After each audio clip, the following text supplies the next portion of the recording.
Full reading. Luke 9. When Jesus had called the 12 together, he gave them power and authority to drive out all demons and to cure diseases, and he sent them out to proclaim the kingdom of God and to heal the sick.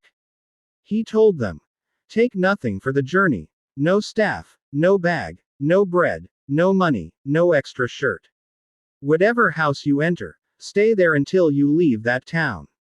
If people do not welcome you, leave their town and shake the dust off your feet as a testimony against them." So they set out and went from village to village, proclaiming the good news and healing people everywhere. Now Herod the Tetrarch heard about all that was going on. And he was perplexed because some were saying that John had been raised from the dead, others that Elijah had appeared, and still others that one of the prophets of long ago had come back to life. But Herod said, "I beheaded John. Who, then, is this I hear such things about?" And he tried to see him.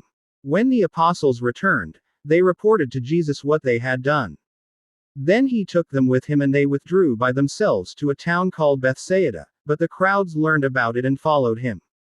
He welcomed them and spoke to them about the kingdom of God, and healed those who needed healing. Late in the afternoon, the 12 came to him and said, "Send the crowd away so they can go to the surrounding villages and countryside, and find food and lodging, because we are in a remote place here." He replied, "You give them something to eat." They answered, "We have only 5 loaves of bread and 2 fish, unless we go and buy food for all this crowd." About 5,000 men were there. But he said to his disciples, "Have them sit down in groups of about 50 each." The disciples did so, and everyone sat down. Taking the 5 loaves and the 2 fish and looking up to heaven, he gave thanks and broke them. Then he gave them to the disciples to distribute to the people. They all ate and were satisfied, and the disciples picked up 12 basketfuls of broken pieces that were left over. Once when Jesus was praying in private and his disciples were with him, he asked them, "Who do the crowds say I am?" They replied, "Some say John the Baptist, others say Elijah, and still others, that one of the prophets of long ago has come back to life. But what about you?" He asked, "Who do you say I am?" Peter answered, "God's Messiah." Jesus strictly warned them not to tell this to anyone. And he said, "The Son of Man must suffer many things, and be rejected by the elders, the chief priests and the teachers of the law, and he must be killed and on the 3rd day be raised to life." Then he said to them all, "Whoever wants to be my disciple must deny themselves and take up their cross daily and follow me.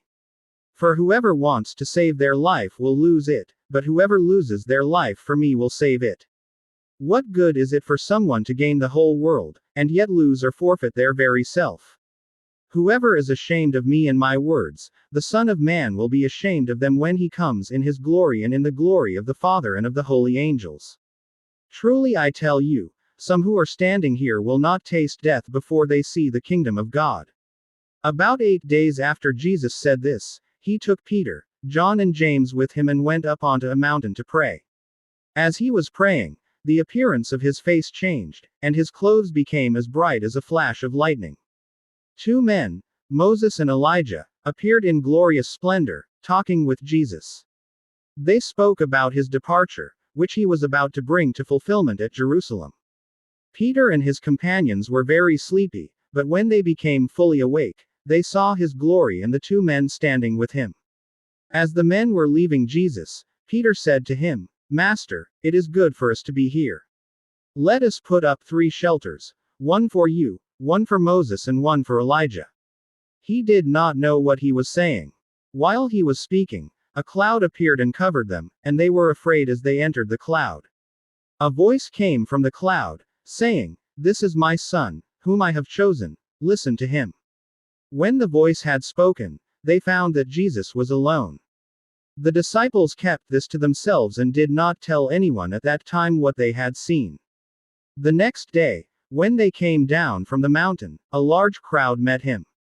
A man in the crowd called out, "Teacher, I beg you to look at my son, for he is my only child. A spirit seizes him and he suddenly screams. It throws him into convulsions so that he foams at the mouth. It scarcely ever leaves him and is destroying him. I begged your disciples to drive it out, but they could not." "You unbelieving and perverse generation, Jesus replied, "How long shall I stay with you? And put up with you? Bring your son here." Even while the boy was coming, the demon threw him to the ground in a convulsion. But Jesus rebuked the impure spirit, healed the boy, and gave him back to his father.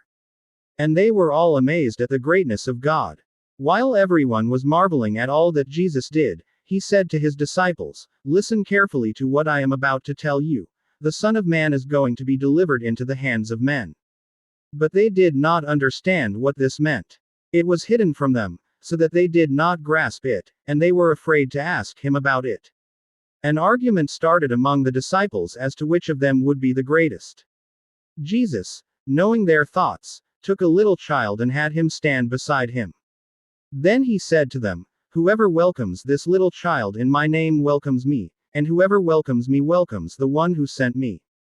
For it is the one who is least among you all who is the greatest."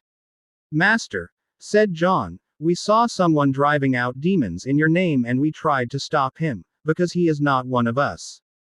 "Do not stop him," Jesus said, "for whoever is not against you is for you." As the time approached for him to be taken up to heaven, Jesus resolutely set out for Jerusalem. And he sent messengers on ahead, who went into a Samaritan village to get things ready for him. But the people there did not welcome him, because he was heading for Jerusalem. When the disciples James and John saw this, they asked, "Lord, do you want us to call fire down from heaven to destroy them?" But Jesus turned and rebuked them. Then he and his disciples went to another village. As they were walking along the road, a man said to him, "I will follow you wherever you go."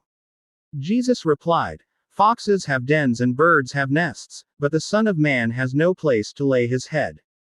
He said to another man, "Follow me." But he replied, "Lord, first let me go and bury my father." Jesus said to him, "Let the dead bury their own dead, but you go and proclaim the kingdom of God." Still another said, "I will follow you, Lord, but first let me go back and say goodbye to my family." Jesus replied, "No one who puts a hand to the plow and looks back is fit for service in the kingdom of God."